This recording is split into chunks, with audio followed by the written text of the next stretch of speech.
एक ऐसी जगह जहां इंसान सिर्फ गलती से ही पहुंचता है और वापस नहीं लौटता। भारत के एक सुदूर गांव के पास घना जंगल, काली वनस्पति, बारिश, बिजली की कड़कड़ाहट और घना कोहरा। आरव छुट्टियों में अपने नाना के गांव आया था।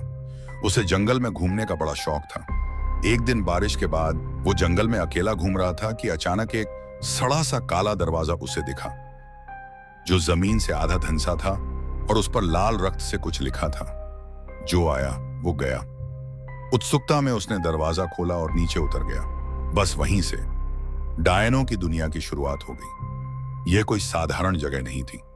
आकाश में रक्त जैसा लाल रंग, पेड़ उल्टे उग रहे थे और उनकी शाखाओं से वह आदमी की उंगलियों पर लटक रही थी। जमीन हड्डियों से बनी थी। औरतों के चीखने और हंसने की आवाजें आ रही थी। हर ओर काली परछाइयां और बीचों बीच एक भयानक महल, जहां रहती थीं 7 बहनें, 7 शापित डाइने। हर डाइन अलग अलग दिखती थी। ये थे जो वो अंधेरे में चमकती थी। दूसरी की गर्दन गायब थी, उसका सिर उसके हाथ में रहता था। तीसरी की जीभ सांप जैसी लटकती थी और वह बच्चों की आत्मा चूसती थी। एक डाइन सिर्फ गानों में बोलती थी, लेकिन वो गाना सुनने से ही आदमी पागल हो जाता था।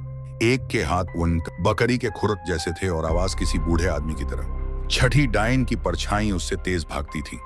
और सबसे खतरनाक रक्तवर्णा, जिसकी बान आंखें नीली आग सी जलती थीं, और वो आरव को देखते ही बोली, अब तू हमारा है।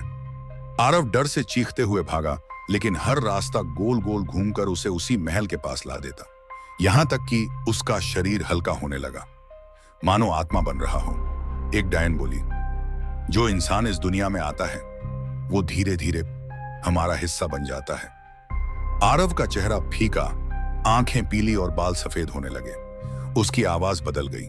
आज गांव में लोग कहते हैं, कभी कोई काला दरवाजा दिखे तो मत खोलना, क्योंकि डायनों को अब एक नया साथी मिल गया है, आरव। और अगर तुम्हें कभी अकेले में किसी लड़की की हंसी और गाना सुनाई दे तो पीछे मत देखना।